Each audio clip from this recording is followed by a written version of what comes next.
ये जो Phuket to Delhi flight थी, इसमें एग्जैक्टली हुआ क्या? ये दो थ्योरीज इस समय चल रही हैं। पहली theory is whether, second theory is a technical.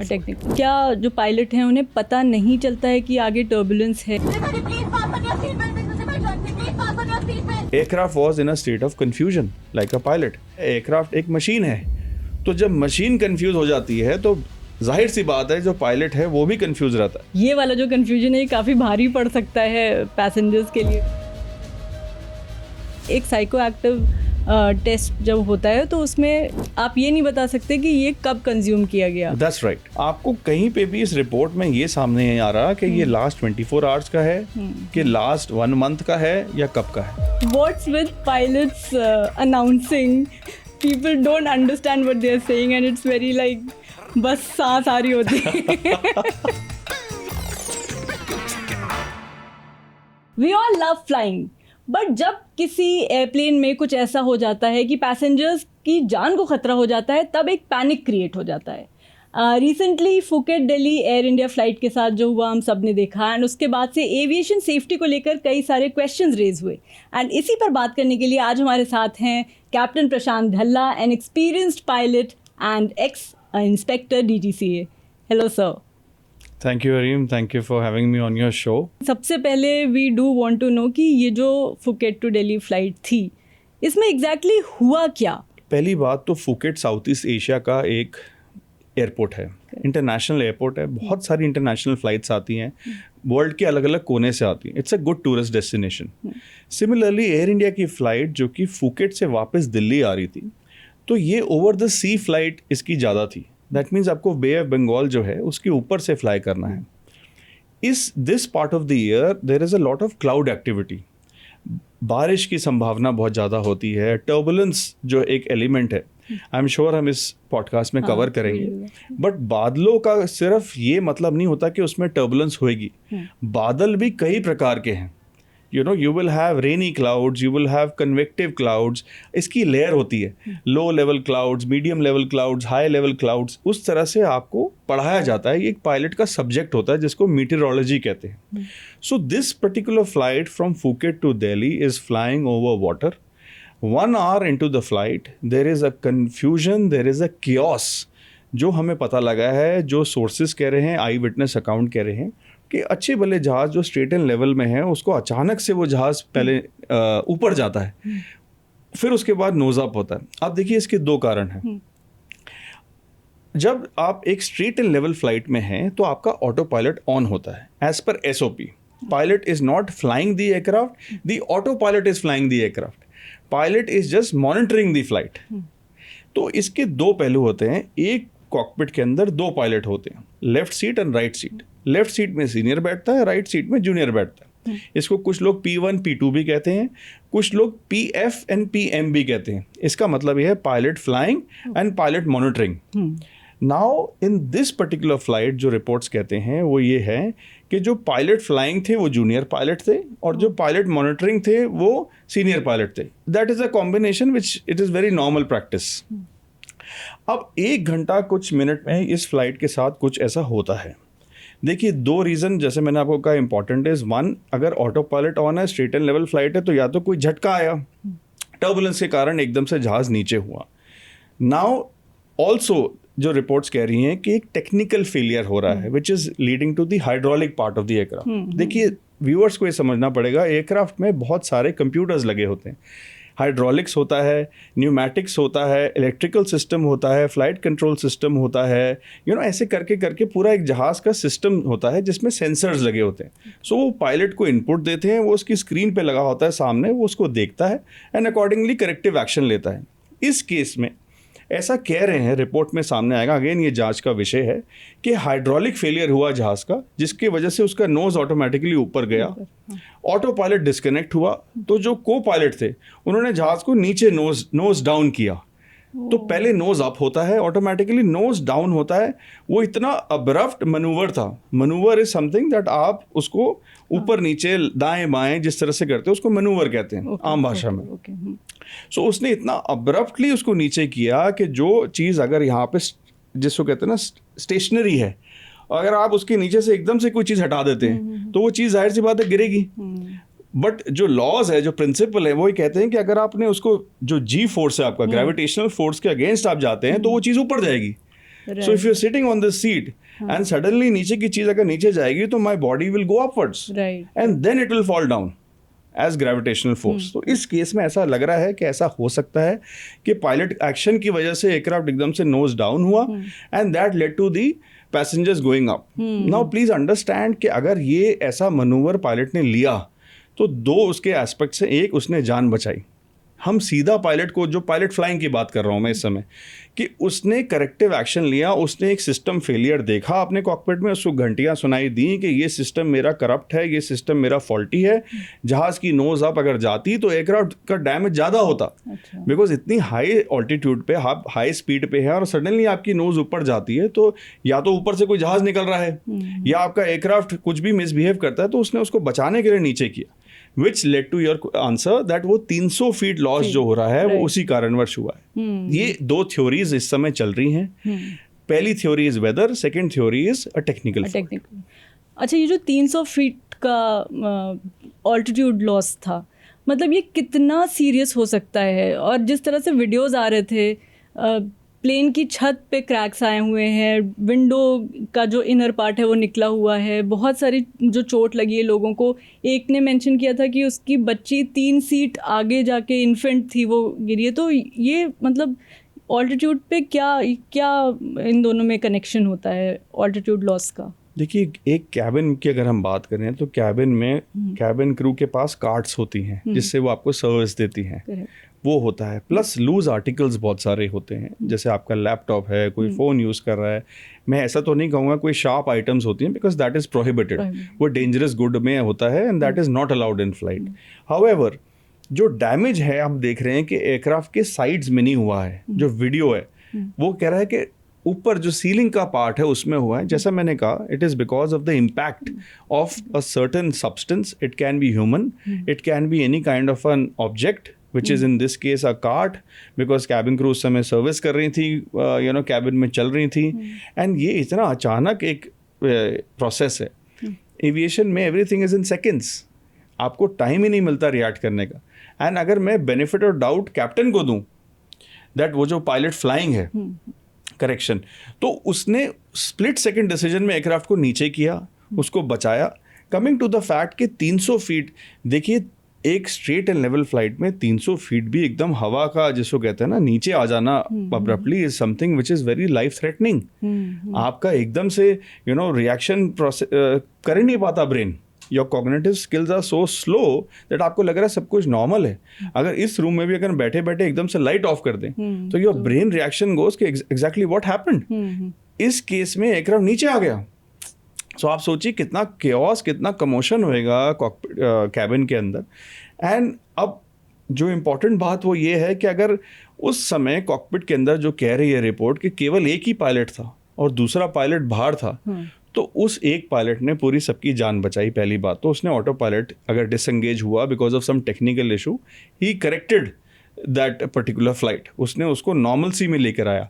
अब क्योंकि कैबिन में वो नहीं जान सकता कि क्या चल रहा है, so he contacted the cabin crew. Cabin crew ने बताया कि ऐसे ऐसे फ्लाइट में उस समय ये घटना घटी है. बिकॉज कुछ देखिए, पैसेंजर्स को ये समझना पड़ेगा बहुत ज़रूरी कि अनाउंसमेंट्स होती हैं. कैबिन क्रू जब आप आते हैं, जब आप जहाज़ में बैठते हैं, सबसे पहले आपको सीट बेल्ट पहनना सिखाते हैं. आपको सीट बेल्ट किस तरह से पहनना है. एंड ऑल्सो प्लीज़ अंडरस्टैंड, अगर सीट बेल्ट साइन ऑफ है, that is only primarily for passenger movement और कैबिन क्रू मूवमेंट. तभी कुछ लोग ये भी कहते हैं keep your seat belts loosely fastened. इसका मतलब ये है कि आप अपनी जो कुर्सी की जो पेटी है उसको बांधे रखें, उसको लूज कर लें. इसका मतलब नहीं कि उसको खोल लें. सो बिकॉज अनफॉर्चुनेटली जो पैसेंजर्स ने सीट बेल्ट नहीं पहनी थी, उनका सर जाके ऊपर लगा, कोई सीट के पीछे जाके गिरा, किसी को भारी मात्रा में चोटें आई हैं. एंड मुझे बहुत दुख के साथ ये कहना पड़ रहा है कि कैबिन क्रू को भी चोट आई है. उनकी स्पाइनल जो बोन है उसमें इंजरी आई है, किसी की सर्वाइकल में इंजरी आया है. So it is very deadly, very chaotic. So one lesson is that वो जो सीट बेल्ट होती है उसको लूजली एब्सोल्युटली भले ही फासन करके रखें, बट क्योंकि हम लोग का पहला वो होता है, अच्छा बस हवा में आ गए, सबसे पहले तो सीट That's बेल्ट right. हटा दी जाती And है। वो एक हाँ। नॉर्मल प्रोसेस है, बट Right. प्लीज अंडरस्टैंड आगे के लिए एक जिसको कहते हैं ना कि एक कुछ ऐसी घटना घटती है जिससे आगे के लिए आपको एक तरीके से एक डिटरेंट मिल जाता है। Correct. तो इस केस में प्लीज अपनी सीट बेल्ट आप बांध के रखें हर समय। आवश्यक हो तो सीट बेल्ट खोले, वैसे आप उसको लूजली फासन रखें। Now talking about the turbulence part. अच्छा, when you're flying, क्या कैप्टन को, क्या जो पायलट हैं उन्हें पता नहीं चलता है कि आगे टर्बुलेंस है? What is the process उस टाइम पे? देखिए, एयरक्राफ्ट के अंदर एक एयरबोर्न वेदर रेडार लगा होता है, उसके नोज पे लगा होता है। ऐसा कहना बिल्कुल गलत होगा कि पायलट को नहीं पता होता। पायलट के स्क्रीन के ऊपर क्या आगे क्लाउड एक्टिविटी है, किस मात्रा में टर्बुलेंस है, उसमें कलर शेडिंग आती है। ग्रीन, येलो, एम्बर, मजेंटा, इस तरह के कलर उसको स्क्रीन पे दिखते हैं, which tells you the level of turbulence. Is it light turbulence, medium turbulence, extreme turbulence, severe turbulence, किस तरीके का है, तो वो एक अनुमान लगाया जाता है। देखिए, एविएशन में nothing is static, everything is so dynamic. आज बादल अभी आपको यहाँ दिख रहा है, आधा घंटा पहले हवा की वजह से आपको दिखेगा आधे घंटे बाद बादल आपके बिल्कुल फ्लाइट पाथ के सामने आ गया, क्योंकि कॉकपिट एकदम नोज पे बैठा है। फर्स्ट लाइन ऑफ साइट हमेशा पायलट को दिखती है। इस फ्लाइट के ऊपर भी, बिकॉज ये दिन का समय था, पायलट बिल्कुल देख सकता था कैसा बादल, कौन सा बादल, जैसे मैंने बताया लेवल ऑफ क्लाउड्स, किस कैटेगरी का क्लाउड्स है, ये सारी चीज़ें visually as well as screen के ऊपर आपको देखनी पड़ती है। Now coming to the diversion, देखिए हमें ये सिखाया जाता है फ्लाइट में, अगर आप कोई बादल देखते हैं तो उससे आपको डाइवर्ट करना होता है। आप अपने ATC से बात करें, उसको बोलें कि मेरे फ्लाइट पाथ के ऊपर ये बादल है, मैं नहीं जाना चाहता सामने इस बादल के अंदर से, मुझे डाइवर्जन दें। तो ATC आपको वो प्रोसीजर अडॉप्ट करने का अनुमति देता है कि आप उसको फ्लाइट पाथ को अपने डाइवर्ट कर लें और उस बादल से बच जाएं। Now in this case there is a possibility, जो शुरू में रिपोर्ट्स आ रही थी, एयर इंडिया की तरफ से भी एक स्टेटमेंट आई कि ये एक टर्बुलेंस का इशू है एंड टर्बुलेंस की वजह से ये एक दुर्घटना घटी है। फर्स्ट स्टेटमेंट उनका स्टेटमेंट यही आया। तो as expert, as subject matter expert, मुझे ऐसा लगा कि yes there is a possibility कि एयरक्राफ्ट बादलों में घुसा एंड पायलट को नहीं समझ में आया इतनी लेवल ऑफ टर्बुलेंस है, बट उसने प्रोसीजर फॉलो करा नहीं करा is something which is secondary. क्या उसने सीट बेल्ट ऑन करी, क्या उसने कैबिन क्रू को इन्फॉर्म किया, कैबिन क्रू ने अपनी ड्यूटी करी, कॉकपिट कैबिन में चेक करा सबने सीट बेल्ट पहनी है नहीं पहनी है, this is all part of investigation. But just after 3-4 days एक ये स्टोरी आई कि ऐसे ये एक हाइड्रोलिक इशू भी हो सकता है। So now the investigation is divided into 2 parts, one is the turbulence and the other is the hydraulic part. So as a pilot, yes, you have all the data available. आप अपने आंखों से देख सकते हैं, इंस्ट्रूमेंट से देख सकते हैं, आपको पता लग जाता है कि आगे कौन सा बादल है। अच्छा, एक वर्ड हमने सुना था CAT, क्लियर एयर टर्बुलेंस, वो क्या होता है? देखिए, कैट जिसको क्लियर एयर टर्बुलेंस हम कहते हैं, that is a different part of turbulence, okay, in which the pilot does not get any indication. देखिए, what is turbulence? Turbulence is the movement of winds, irregular movement of wind. आपको एक wind की अगर speed है, जैसे जैसे आप ऊपर जाते हैं wind की स्पीड फास्ट हो जाती है, एयर थिन हो जाती है, कूल हो जाती है और wind की स्पीड तेज हो जाती है।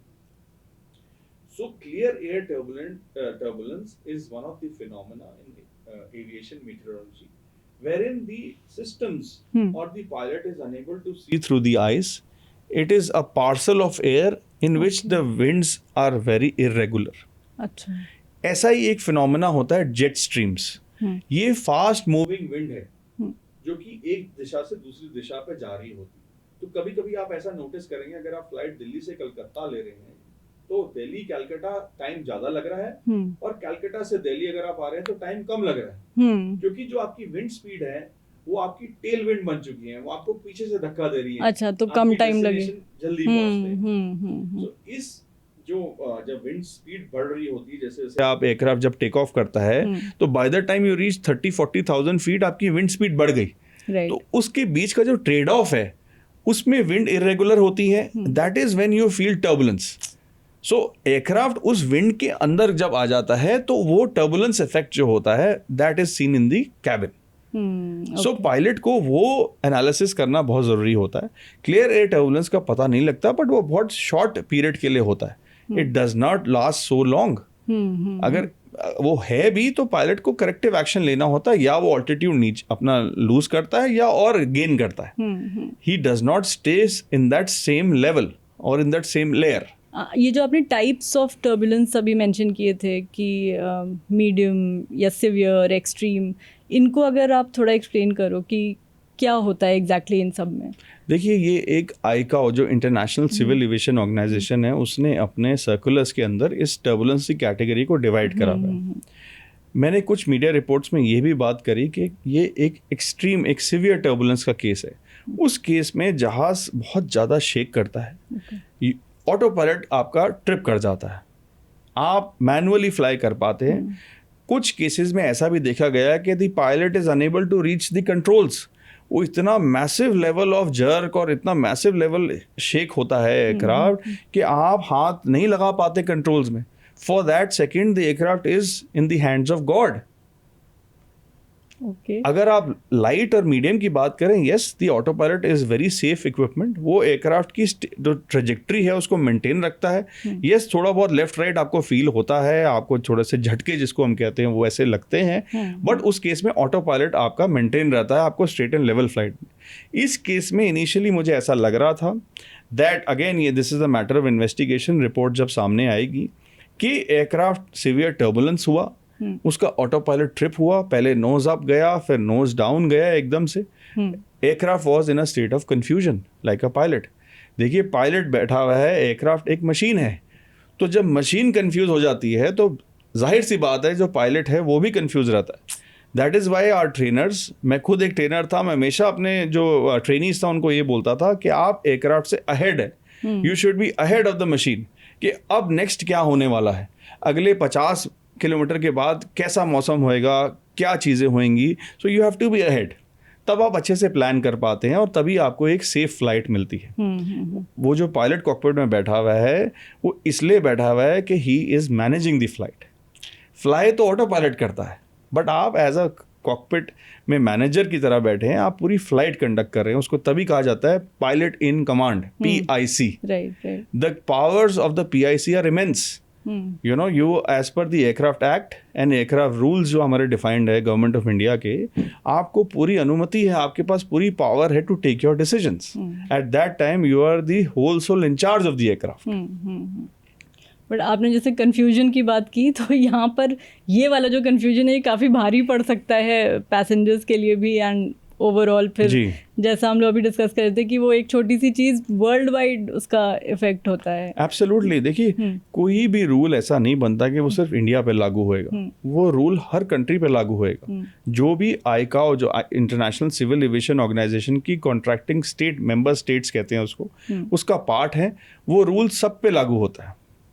सो सिमिलरली ट्रेनिंग, मुझे ऐसा लगता है कि you know as pilots we also have to make sure that हमारी ट्रेनिंग लेवल, ट्रेनिंग स्टैंडर्ड्स बहुत अच्छे हों. और एयरलाइन काफ़ी पैसा इन्वेस्ट करती है इसके लिए, कई हज़ारों करोड़ रुपए एयरलाइंस इन्वेस्ट करती है पायलट पे कि उनकी ट्रेनिंग स्टैंडर्ड्स बहुत अच्छे हों, जिससे कि वो एक एयरक्राफ्ट को सेफली फ्लाई कर सके. अच्छा, अब इसी में आगे जब पायलट का टेस्टिंग की बात आई और जो रिपोर्ट्स आई हैं and the marijuana and everything, ये किस जगह पे लूप होल आया कि if the pilot is tested positive for this, तो इस तरह के लूप होल को कैसे एड्रेस किया जाता है?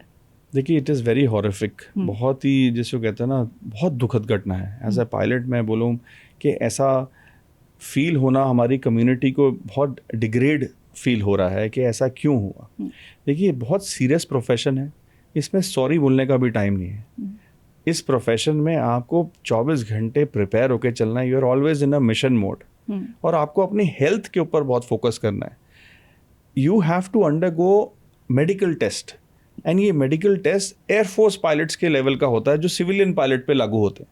द रूल्स जो टेक्स्ट बुक है, जो आपको आपकी अल्ट्रासाउंड रिपोर्ट्स, आपकी मेडिकल रिपोर्ट्स, आपके यूरिन रिपोर्ट्स, आपकी ECG रिपोर्ट्स, आपकी EEG रिपोर्ट्स, ट्रेडमिल रिपोर्ट्स. अब आप देखिए, मेरे को कितना ये मुंह ज़बानी याद है, because every year the pilot is suppose to undergo these test. तभी उसको DGCA आगे क्लियर करता है, फिट टू फ्लाई सर्टिफिकेट देता है टू फ्लाई अ मशीन. इस केस में देखिए DGCA सेक्शन 5 जो इनका सिविल एविएशन रिक्वायरमेंट है, इसमें साइको एक्टिव सब्सटेंस का चेक मैंडेटरी करा हुआ है एयरलाइन को, but that is only 10% of the crew on a random basis. अच्छा. ऑल्सो जब ऐसी कोई घटना घटती है तो पोस्ट लैंडिंग जो इन्वेस्टिगेटर्स हैं सबसे पहले आपका hair sample, urine sample, blood sample, ये तीनों प्रिजर्व करे जाते हैं as matter of record. When I was an inspector in the government of India, हम किसी भी जब ऐसी साइट पे जाते थे सबसे पहले हम ये चीज़ लेते थे टू हैव एन एनालिसिस कि क्या उस समय इस बंदे की मानसिक स्थिति क्या थी, उसके शरीर में क्या उस समय था, कोई ऐसा नशीला पदार्थ तो नहीं था जिससे उसकी कॉग्निटिव स्किल्स पे इम्पैक्ट आया हो. सो इस केस में first test was a non-negative, that is the chronology इसमें बड़ी दिलचस्प है कि आपको as per law एक प्रोविजन दिया हुआ है कि अगर आप पहले टेस्ट में आपका किसी तरह से पॉजिटिव नहीं आता बट नॉट नेगेटिव आता है, that is somewhere a 50% chance. तो गवर्नमेंट ने आपको एक रिलैक्सेशन दे रखी है कि आप एक फर्दर टेस्टिंग पे जाएं, जो डिटेल टेस्टिंग होती है, जिसकी रिपोर्ट में ऑलमोस्ट 48 घंटे लग जाते हैं, वो आपकी पूरी रिपोर्ट लगा देता है. ऑल्सो देखिए ये जो इस पायलट की अगर मैं बात करूं, क्या इन्होंने इसका सेवन फ्लाइट से पहले किया, क्या 1 महीने पहले किया या 2 महीने पहले किया, ये कहीं पे सामने नहीं आया है. Okay. To say that this pilot के ब्लड स्ट्रीम में या हेयर सैंपल से एक पॉजिटिव रिपोर्ट आता है, that does not give a blotch on his entire career. कि उसने सारी फ्लाइट जिसको कहते हैं इलीगल करी, या इसी फ्लाइट में वो टेस्ट पॉजिटिव हुआ तो ये फ्लाइट में ऐसी घटना घटी. देखिए ये it is a matter of investigation. Okay. So to say that उस पायलट का टेस्ट पॉजिटिव हुआ, उसके कारणवश ये सारी घटना हुई, दोज 2 थिंग्स आर सेपरेट. ठीक है. मैं ऐसा कह सकता हूँ कि उसका जो ब्रेथ एनालाइजर टेस्ट था उसमें वो पॉजिटिव नहीं आया. देखिए दोनों टेस्ट समझना पड़ेगा. BA टेस्ट होता है अल्कोहल टेस्ट, कि आपने फ्लाइट से पहले अल्कोहल ली, विच इज मैंडेटरी. हम पहली चीज जब हम एयरपोर्ट जाते हैं, कोई भी पायलट जाता है फ्लाइट करने से पहले, he has to undergo a BA test कि आपने अल्कोहल नहीं ली. 0% टॉलरेशन है गवर्नमेंट के according. Now psychoactive substance का test is only in the case of an incident, accident और रैंडम टेस्टिंग. उसमें भी गवर्नमेंट ने बोला है फर्स्ट टाइम अगर आप पॉजिटिव आते हैं तो आपकी सस्पेंशन है, सेकेंड टाइम में सस्पेंशन पीरियड बढ़ जाता है, third time is loss of licence. So ये कहना कि बिकॉज मैरिवाना का कंटेंट ज़्यादा था तो उस पायलट की स्किल्स पे इम्पैक्ट आता है, इट इज़ अ 50-50 चांस. मैं किसी को यहाँ पे क्रेडिट नहीं देना चाहता. I don't want to say that the pilot was wrong और he was right. The only thing is there are 2 pilots in the cockpit. One is monitoring the other is performing his duty. इस case में the pilot flying was the co-pilot, जिसका test negative आया. So he was flying the aircraft. जो pilot monitoring था उसका test positive आया. He was monitoring the flight. So दोनों चीज़ें समझनी पड़ेंगी. बट ओवरऑल अगर मैं देखूं तो ये बहुत दुखद घटना है. It is wrong. किसी को भी इससे लीवे नहीं मिलना चाहिए. प्रॉपर जिस पे कहते हैं ना, इसको दंडित करना चाहिए इस पूरे एपिसोड को. एंड एयरलाइन लेवल पे भी काफ़ी सारी चीज़ें देखनी चाहिए. सिर्फ एक बंदे को कटघरे में खड़े करने से सिस्टम इम्प्रूव नहीं होने वाला. करेक्ट. अच्छा, ये जो BA टेस्ट होता है, ये मतलब वो ड्यूरेशन क्या होती है कि उससे पहले तक you can not consume alcohol to clear BA test? देखिए it depends upon person to person. Okay. जो आपका ब्लड अल्कोहल लेवल्स होते हैं हर बंदे का अलग होता है. हाउएवर गवर्नमेंट ने 0% टॉलरेशन दे रखी है कि आप फ्लाइट से पहले आपका 0 आना चाहिए report. You should not have consumed alcohol in the last 12 hours, 24 hours. It depends upon the body clock of a person. अगर कोई जैसे कोई लेता है अल्कोहल तो उसका बॉडी कितना कंजम्पशन है, क्या उसका डिप्लीशन रेट है, क्या है, it depends upon body to body. But एक रूल बनाया हुआ है कि 0% टॉलरेशन. आपको हैरानी होगी US में 0% नहीं है. अच्छा. वो लोग भी फ्लाई कर रहे हैं, वहां पे tolerance is not 0, it is more than that. तो even if the pilot is getting 0.1 और 0.2, ही कैन स्टिल फ्लाई. अब आप सोचिए ये दोनों चीज़ें कितनी अलग हैं. तो इंडिया ने सेफगार्ड रखा हुआ है, 0 रखा हुआ है, only because of these issues के ऐसे अकरेंसेस ना हो. सो आप कह रहे हैं कि इसमें तो फिर भी एक ये 12 आवर्स 24 आवर्स या जो भी बॉडी के हिसाब से एक टाइम फ्रेम रहता है, बट एक साइको एक्टिव टेस्ट जब होता है तो उसमें आप ये नहीं बता सकते कि ये कब कंज्यूम किया गया। That's right. ओके। उसका आपको कहीं पे भी इस रिपोर्ट में ये सामने नहीं आ रहा कि ये लास्ट 24 आवर्स का है कि लास्ट 1 मंथ का है या कब का है, बिकॉज पायलट की स्टेटमेंट आई है इस केस में कि आई वॉज टेकिंग स्लीप एमनिया था उनको, वो नहीं, उनको नींद आ रही थी कुछ थी, तो वो नींद आने की दवा लेते थे, ये उनकी रिपोर्ट आई है। Again this is a medical case, इसमें मेडिकल रिव्यू टीम होनी चाहिए जो ये सारी चीज़ें रिव्यू करें, उसको कोलैबोरेट करें टेस्ट रिजल्ट से, एंड अकॉर्डिंगली फिर एक्शन लिया जाएगा।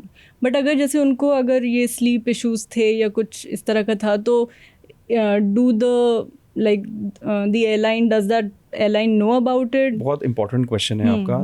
एयरलाइन में एक वॉलंटरी रिपोर्टिंग सिस्टम होता है जिसको आप एज अ पायलट आप वॉलंटरी रिपोर्ट कर सकते हैं कि आई एम फटीग और I am fit to fly. कोई एयरलाइन आपसे ज़बरदस्ती काम या ज़बरदस्ती फ्लाइट नहीं कराना चाहती। It is person to person, pilot to pilot. आपको लगता है कि आप फिट नहीं हैं, आप फ्लाइट पे मत जाइए। आपको लगता है आप फ्लाइट कर सकते हैं, you are in good mental state, you are in good physical state, you should go for the flight. मैं ये कहना चाहूँगा जितने भी यंग पायलट्स अगर ये देख रहे हैं, so you have to say no, it is not always a yes, because you have kids, you have old people behind you, तो दैट रिस्पॉन्सिबिलिटी आती है, सीनियर सिखाते हैं ये। तो ये ऑप्शन जैसे उनके पास है, तो अगर नो बोलते हैं, इज इट मतलब कुछ नेगेटिव इम्पैक्ट होता है उसका कि मना कर रहा है? ऐसा नहीं है। एयरलाइन जो है वो रिलैक्सेशन देती हैं। कोई एयरलाइन नहीं चाहती कि उसका पायलट जो हो वो स्लीप डिप्राइव्ड हो, फटीग्ड हो या साइको एक्टिव सब्सटेंसेस लेता हो, कोई नहीं चाहता ऐसा।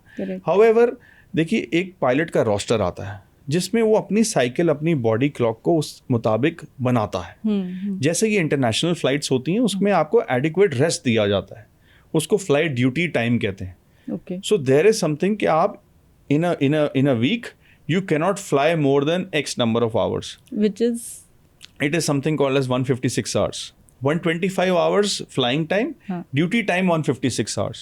ओवरऑल पूरे साल में 1000 घंटे से ज़्यादा आप फ्लाइंग नहीं कर सकते। अच्छा। सो ये सारी चीज़ें गवर्नमेंट ने ले डाउन करी हुई हैं, एयरलाइन उसको इम्प्लीमेंट करते हैं। अब क्योंकि आपने बोला कि उसमें आपको किस तरह की पेनल्टी होती है, क्या होती है, airline is also having their internal review board. उनकी अपनी सेफ्टी टीम होती है, अपनी मेडिकल टीम होती है जो एक पायलट के रिकॉर्ड्स को चेक करते हैं।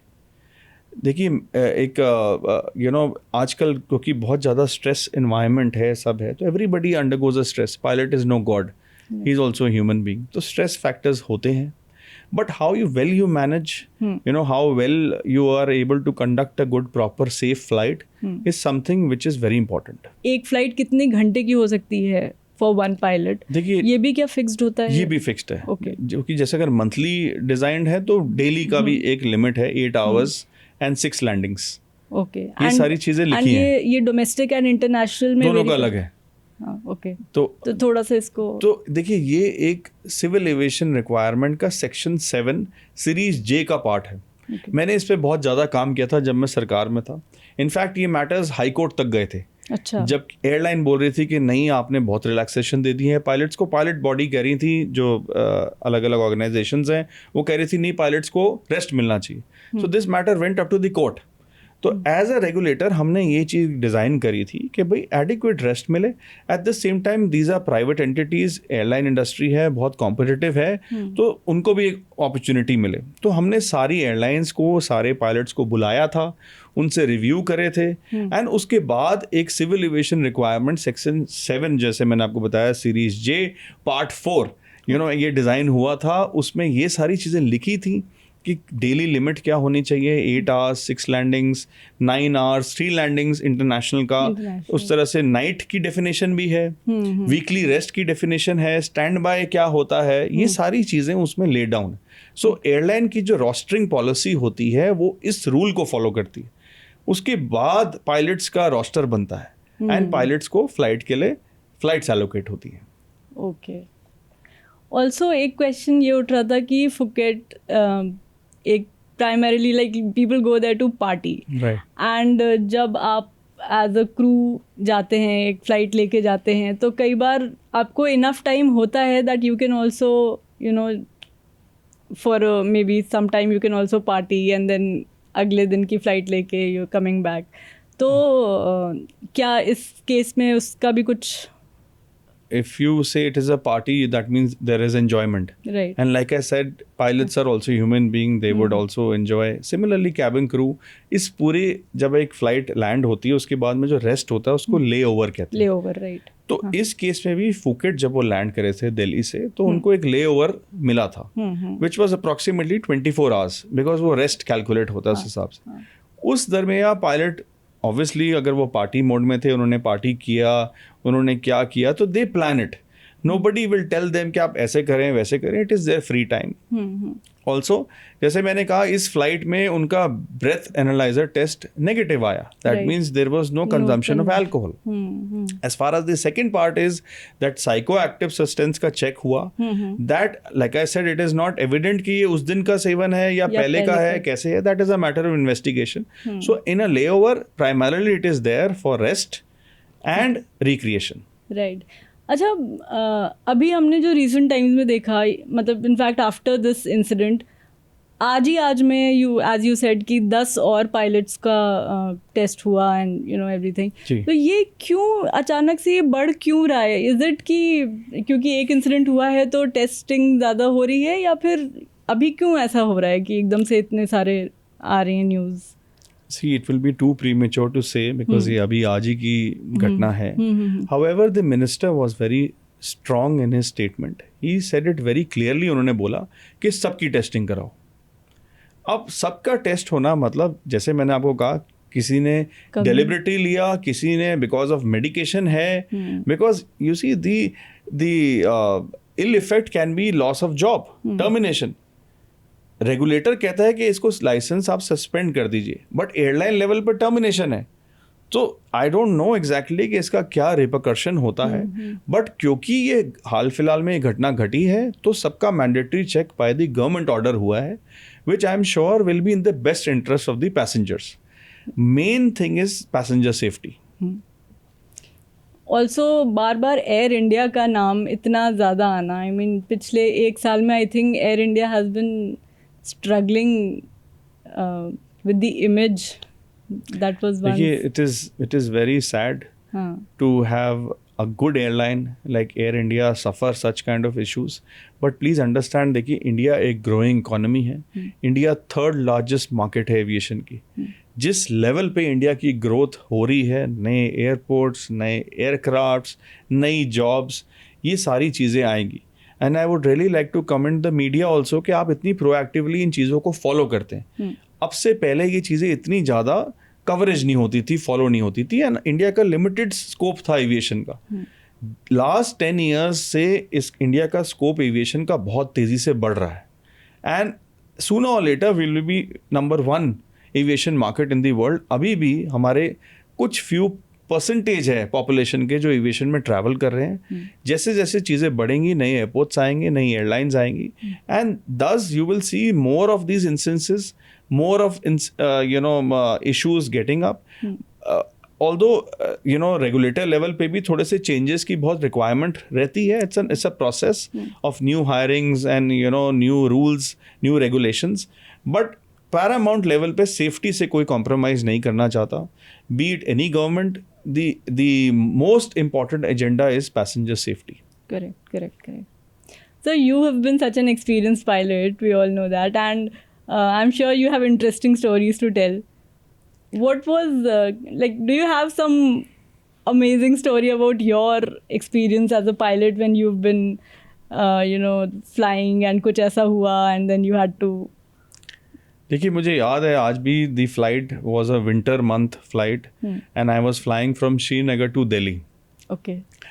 ये दिसंबर जनवरी की बात थी. अर्ली मॉर्निंग फ्लाइट था, टेक ऑफ था श्रीनगर से. वापस हम दिल्ली आए एंड दिल्ली में लो लेवल क्लाउड्स थे. सो जैसे मैंने कहा, pilot has to prepare himself.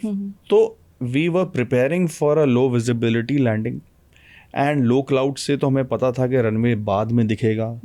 And low visibility मतलब आपको सारे प्रोसीजर्स, प्रोटोकॉल फॉलो करने होते हैं.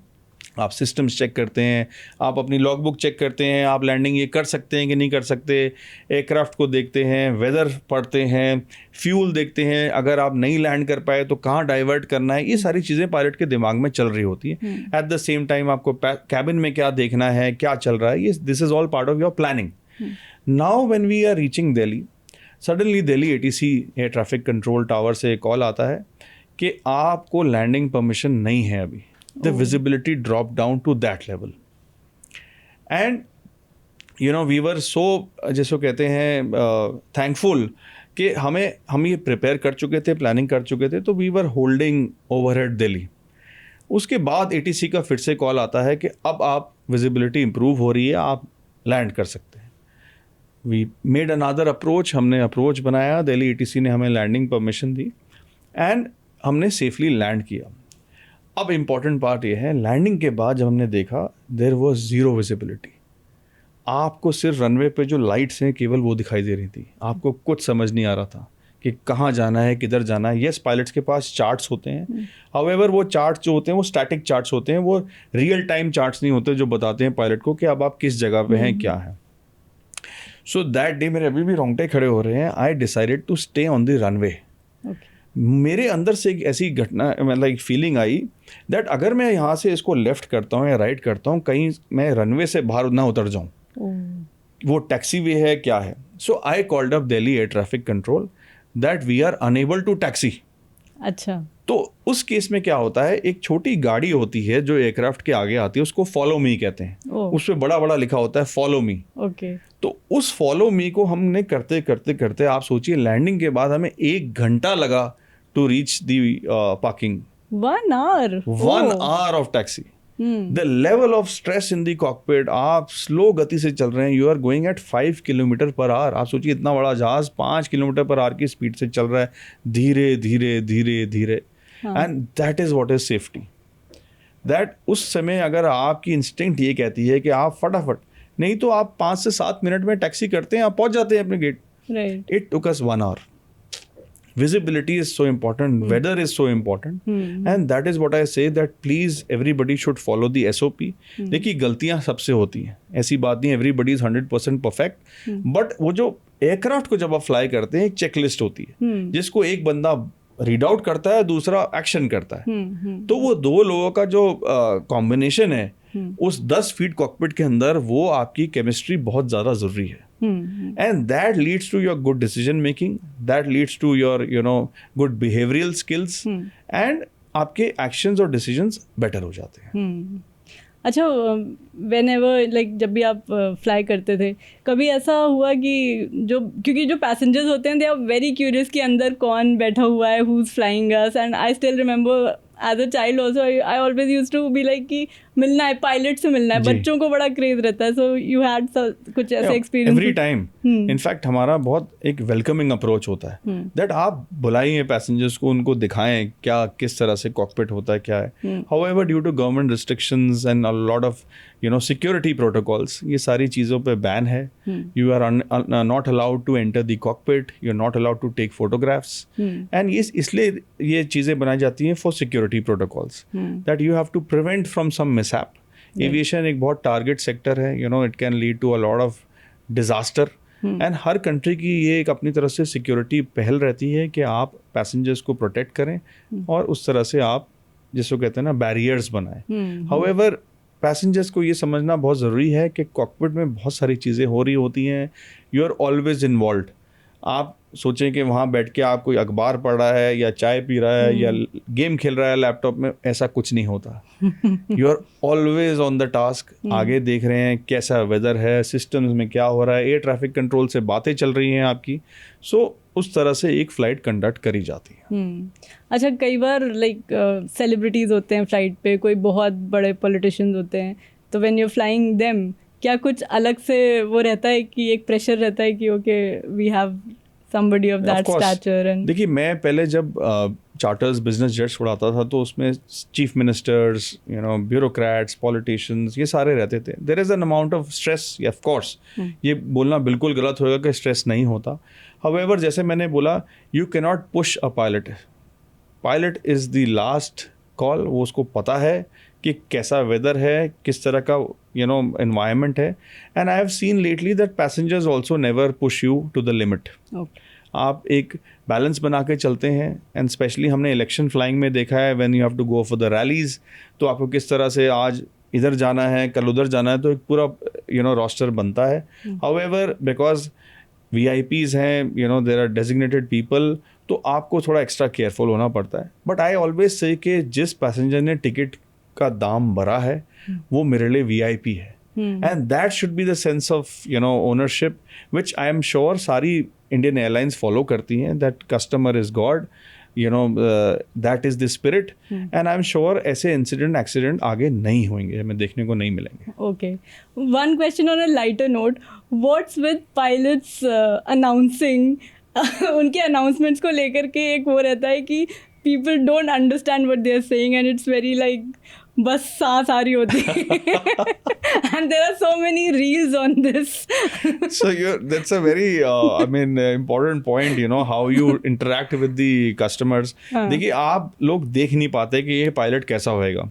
Okay. उसकी आवाज़ ही एक ऐसी एकमात्र चीज़ है जिससे पता लगता है कि वो कितना कॉन्फिडेंट है. Right. You will be surprised, India में ऐसी एयरलाइंस हैं जो पायलट्स को ट्रेनिंग देती हैं. अच्छा. दैट आप किस तरह से अपनी अनाउंसमेंट करें, किस तरह से प्रोटोकॉल फॉलो करें.